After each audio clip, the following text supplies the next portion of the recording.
Welcome to the Bare Metal CRISC CISO Prepcast. This series helps you prepare for the exam with focused explanations and practical context. Security procurement plays a central role in shaping the effectiveness, sustainability, and governance alignment of the cybersecurity program. The CISO leads or significantly influences this process, ensuring that security tools and services selected through vendor procurement align with risk posture, compliance mandates, and enterprise architecture. Vendor selection is not just a procurement activity, it is a strategic security function.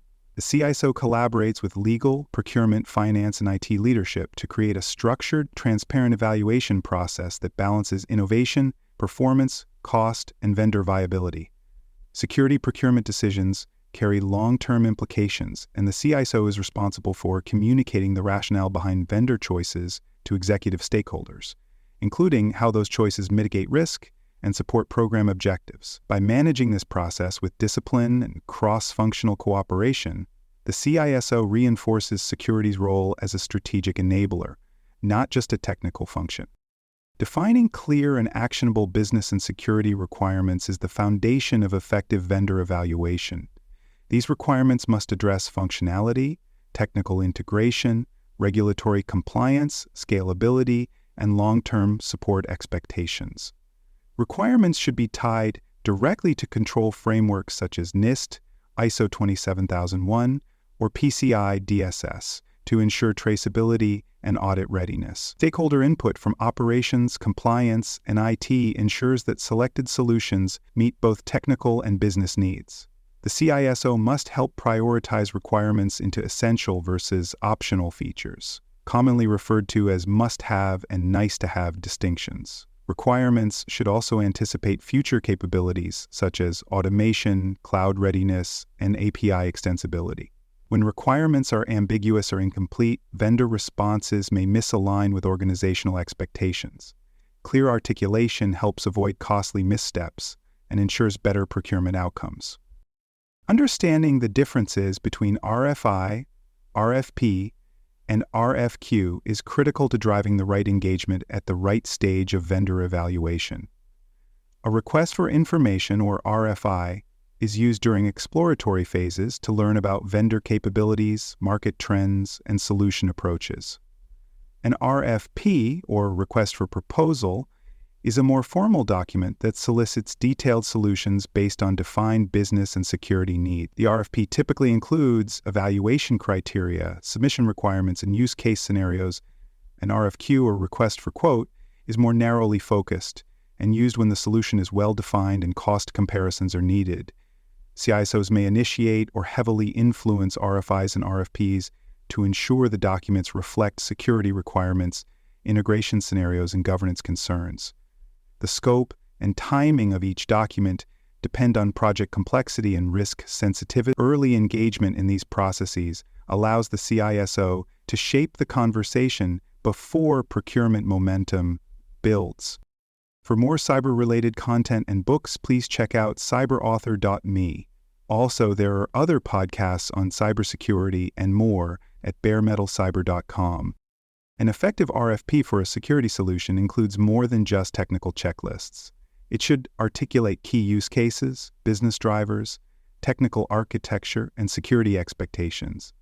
Vendors should be asked to describe how their solution meets control requirements, what certifications they hold, and how they handle data security, encryption, and user access. Requests for architectural diagrams, deployment models, and integration workflows help clarify how the solution will fit into the organization's environment. The evaluation rubric should include functionality, risk mitigation capabilities, total cost of ownership, scalability, and support responsiveness. Sample service level agreements, security testing summaries, and breach response commitments should be requested upfront. A well-designed RFP not only attracts high-quality responses but enables structured, objective comparison during the evaluation process. The evaluation process must follow a structured, fair, and defensible scoring methodology. Weighted scoring models are commonly used to balance technical capabilities, financial impact, compliance fit, and operational readiness. Stakeholder groups should participate in the scoring process, followed by consensus meetings to align on final rankings. demonstrations, and proof-of-concept evaluations are critical for validating product claims in real-world scenarios. The CICO must ensure that reference checks, security test results, and certifications are reviewed with rigor. Scoring documentation must be preserved to demonstrate due diligence and avoid bias. This documentation is important for audits, internal review, or responding to procurement challenges. The CICO's role is to ensure that technical evaluations are mapped to real risk mitigation outcomes and are not overridden by brand recognition or price alone. Risk and compliance reviews are an essential part of the vendor evaluation process. Vendors must be evaluated for alignment with established frameworks, including SOC 2, ISO 27001, GDPR, and industry-specific regulations. Data handling practices, encryption standards, and access controls must be verified. Operational dependencies, including reliance on subcontractors or shared infrastructure, must be assessed. Vendors with poor cyber insurance posture, lacking third-party risk assessments, or exhibiting weak breach response plans should raise red flags. Cross-border data flows, privacy risk, and regulatory exposure must be reviewed carefully, especially when services involve personally identifiable information or regulated data. The CISO must ensure that these risk assessments are thorough, documented, and integrated into the overall procurement evaluation process. Strong procurement governance ensures that the selection process is transparent, defensible, and aligned with enterprise policy. All stages of the process, requirement gathering, vendor scoring, reference validation, risk analysis, and final decision-making, should be documented and reviewable.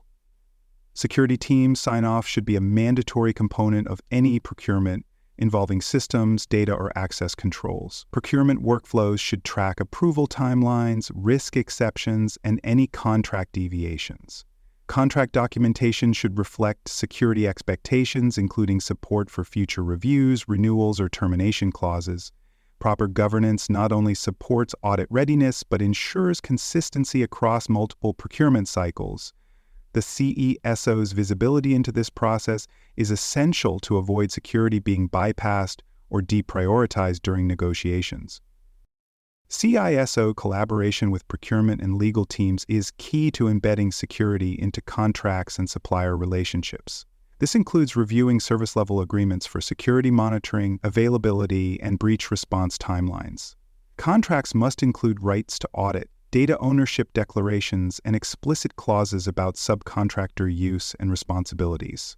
Non-disclosure agreements, indemnity provisions, and regulatory alignment must be vetted by legal counsel. The CISO participates in negotiations to ensure that risk is not transferred unfairly or that incident response cooperation is not omitted. Language covering breach notification timelines, evidence preservation, and data return procedures upon contract termination should be standardized across security vendor contracts.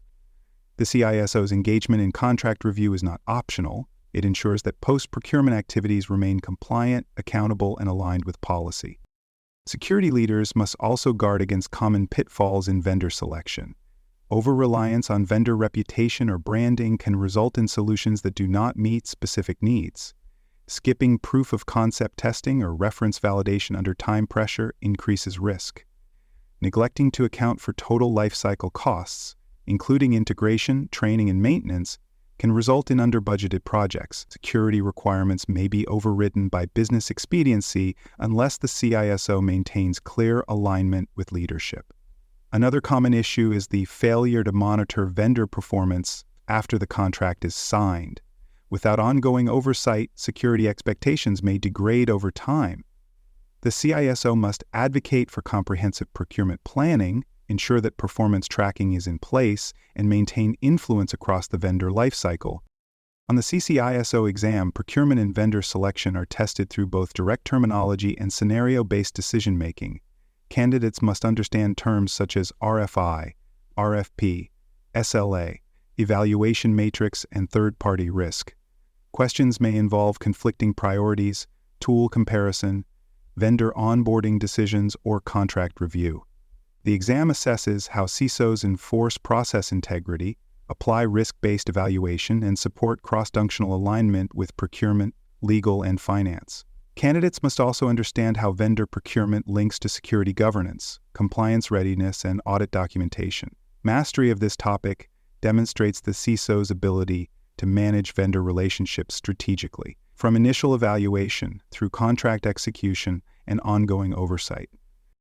Thanks for joining us for this episode of the Bare Metal Cybersecurity CISO Prepcast. For more episodes, tools, and study support, visit us at baremetalcyber.com.